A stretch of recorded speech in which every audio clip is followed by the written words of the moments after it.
अस्सलाम वालेकुम दोस्तों, अपनी नेक्स्ट वीडियो के साथ को वेलकम करता हूं अपने इस चैनल में। उम्मीद है सब खैरियत से होंगे। तो चलते हैं आज की अपनी अहम न्यूज और इन्फॉर्मेशन की जानब। सबसे पहले तो दोस्तों बात करेंगे स्पेन का मुल्क से बाहर रहने वालों के लिए अहम ऐलान।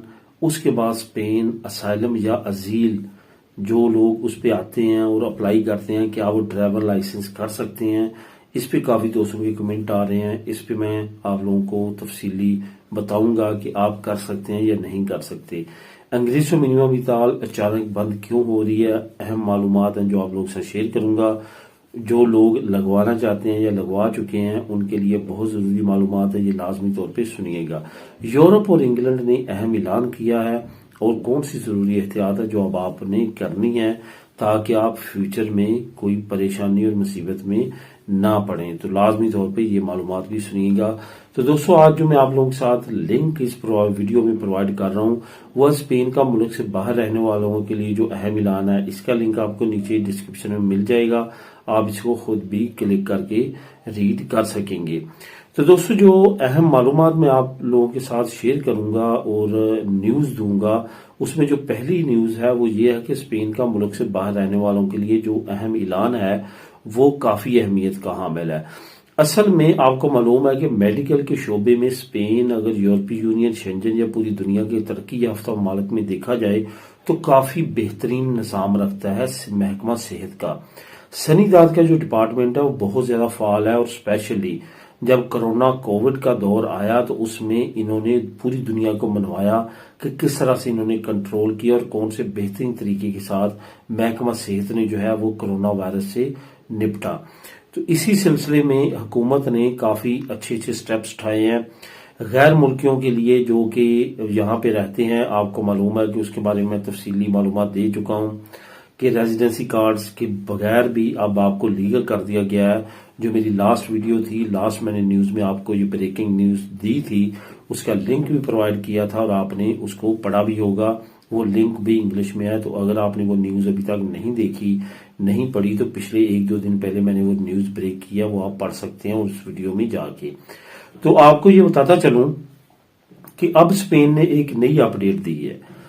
अब ये है कि जो स्पेनिश लोग मुल्क से बाहर रहते हैं वो तकरीबन 1 दर्जन से ज्यादा ममालिक में उन्होंने अपना मेडिकल जो है उनके लिए भी ओपन कर दिया, यानी कि वो दूसरे मुल्क में रहते हुए भी अब फ्री मेडिकल सहूलतें जो हैं वो उठा सकेंगे।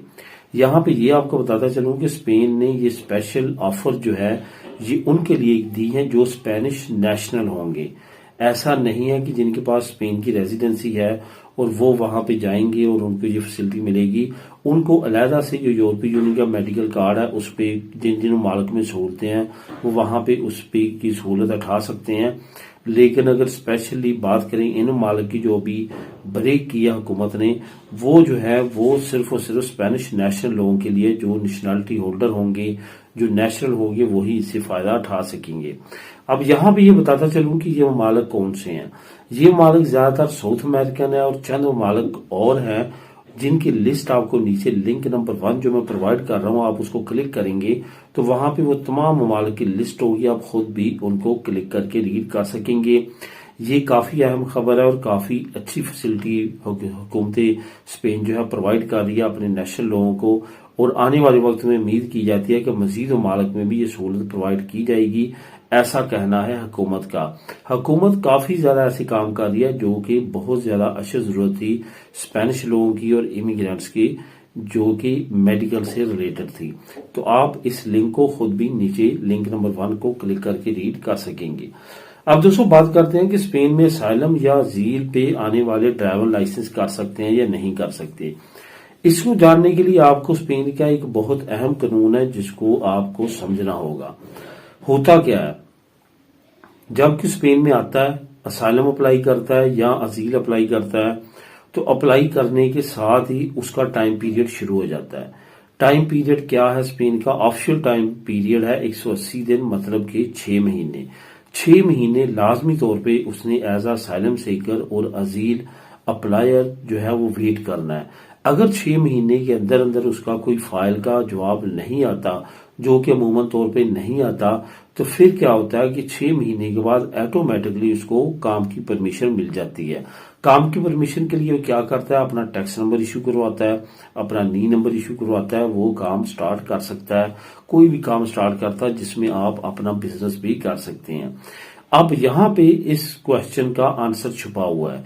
जब 6 महीने गुजर जाते हैं, आपको यहाँ का लीगल स्टेटस मिल जाता है, जिसमें आपकी नी शामिल है, आपका टैक्स नंबर शामिल है, तो फिर आप जो है वो ट्रैवल लाइसेंस कर सकते हैं। लेकिन 180 दिन से पहले, जब अभी आपने असाइलम अप्लाई किया है और आपके 6 महीने अभी नहीं गुजरे, आपका वो टाइम पीरियड नहीं गुजरा जिसमें आप जाके जो है वो टैक्स नंबर अपना इशू करवा सकते हैं, परमिशन दी तबाखु आपको मिल सकती है और उससे फायदा उठा सकते हैं, उस वक्त तक आप इससे फायदा नहीं उठा सकते। इस वजह से लाजमी तौर पे अप्लाई करने के बाद अगर आपका 6 महीने के अंदर अंदर खुदा न खासा केस रिजेक्ट नहीं होता, 6 महीने गुजर जाते हैं या आपका केस अप्रूव हो जाता है और आपको यहाँ का टैक्स नंबर इशू हो जाता है, काम की परमिशन मिल जाती है, तो फिर आप इससे फायदा उठा सकते हैं।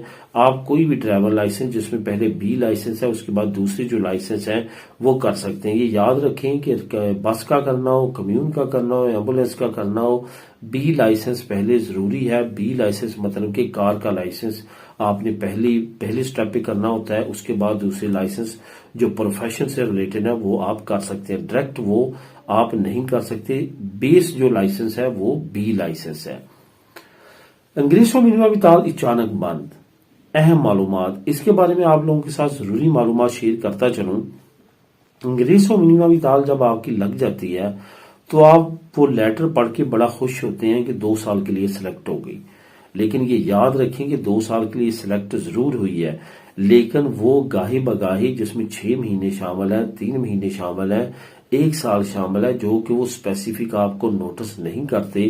तो इस वजह से आपको ये बताता चलूं कि वो आपको चेक करते रहते हैं, जिसमें सबसे बड़ी चीज आपकी फाइनेंशियल कंडीशन है। इसके साथ साथ एक बड़ी अहम बात आपको बताता चलूं कि जब आप इंग्रेसो मिनिमम विथाल अप्लाई करते हैं तो आप सिग्नेचर करते हैं डॉक्यूमेंट पे, इलेक्ट्रॉनिक साइन हो या वैसे हो, तो वहां पे हर चीज दर्ज होती है कि वो आपकी फाइनेंशियल कंडीशन, जिसमें आपके बैंक की मूवमेंट, आपके बैंक में रकम, आपकी खरीदो फरोख्त, हर चीज पे नजर रख सकते हैं और तभी उससे रिलेटेड आपकी इंग्रेसो मिनिमम विथाल जो है रिलेटेड है। मैंने रिसेंटली आपको बताया था कि आप लोगों को कि मेरा एक दोस्त ही है जिन्होंने इंग्रेसो मिनिमम विथाल लगवाई थी और बाद में उन्होंने अपना घर खरीद लिया। हालांकि उन्होंने बैंक से लोन लेके घर खरीदा, सिर्फ एडवांस दिया उस घर का, तो फिर भी इंग्रेसो मिनिमम विथाल बंद कर दी गई। इसके साथ साथ उन्होंने एरेते ली थी जो कि कोरोना के दौरान थी और वो भी उनसे वापस मांगी गई कि आपके पास पैसे थे लेकिन आपने उसके बावजूद इंग्रेसो मिनिमम विथाल ली और एरेते लिया, यानी कि इस तरह से आपको वो कंट्रोल करते हैं। अब इंग्रेसो मिनिमम विथाल बहुत सारे लोगों की इस वजह से बंद हो रही है, उन्होंने अपनी गाड़ी खरीद ली, महंगी गाड़ी खरीद ली और इसके साथ साथ घर खरीद लिया और की ऐसी चीज खरीद ली जिससे असिंदा को पता चल गया कि आपने रकम खर्च की है और आपने फलां चीज ली है। जब भी आपके नाम पे कोई चीज आ जाती है, ऑटोमेटिकली असिंदा के पास उसका रिकॉर्ड पहुंच जाता है और उनको पता चल जाता है कि आपने कोई चीज खरीदी है, आपने रकम खर्च की है। जैसे आपने रकम खर्च की है तो जो इंस है, जो सहूलियत सोशल है, वो आपका रिकॉर्ड चेक करता है। आप तो इमदाद ले रहे हैं तो वो आपकी इमदाद बंद कर देते हैं और पिछली इमदाद का भी हिसाब लेते हैं बाज़ औक़ात। इस वजह से बहुत ज्यादा एहतियात की जरूरत है, कोई भी ऐसी एक्टिविटी ना करें कि उनकी आप पे नजर पड़े। अब दोस्तों बात करते हैं इंग्लैंड और यूरोप के दरमियान। ऑलरेडी आपको पता है कि ब्रेक्सिट हो चुका है। अब दोनों की ये कोशिश है कि दोनों शहरी जब एक दूसरे के पास जाएं, इंग्लैंड के लोग यूरोप आए, यूरोप के लोग इंग्लैंड जाएं, तो वो एक खास फीस पे करें, एक खास वीजा हासिल करें, जिसको इलेक्ट्रॉनिक ट्रैवल ऑथराइजेशन कहा जाता है। सेम लाइक इसी तरह अगर यूरोपियन नेशनल अमेरिका या कनाडा जाना चाहते हैं या ऑस्ट्रेलिया तो उनको ईटीए लेना पड़ता है। सेम उसी तरह से यूरोप भी अब ये करने जा रहा है और उधर से इंग्लैंड भी करने जा रहा है, जिसकी बुनियादी कुछ फीस होगी वो आपने पे करनी है और आपको ऑनलाइन चेक करने के बाद आपको वीजा इशू किया जाएगा। इसमें आपने एहतियात क्या करनी है, वो लोग जो कि ओवरस्टे रहते हैं स्पेन से बाहर, अपनी रेजिडेंसी पे आने वाले वक्त में उनके गिर्द घेरा तंग हो सकता है। अक्टूबर में ये कानून इंप्लीमेंट होने जा रहा है। अक्टूबर के बाद कोशिश करें ऐसी कार्रवाई, ऐसी एक्टिविटी ना करें ताकि आप आने वाले वक्त में परेशानी से बच सकें। अगर आप ऐसी करते हैं, क्योंकि तमाम सिस्टम सेंट्रलाइज हो जाएगा ईटीए के जरिए, जिससे आपका जो है वो पता चल जाएगा आप किस मुल्क में आपने लैंड किया, कितना अरसा बाहर रहे, सारी चीजें जो हैं वो इनके पास आ जाएंगी और आपके लिए प्रॉब्लम हो सकती है। इस वजह से ये जो कानून है इंप्लीमेंट होते ही तमाम लोगों के लिए खतरा भी साबित हो सकता है। मिलेंगे नेक्स्ट वीडियो में नई अपडेट्स के साथ। अल्लाह हाफिज।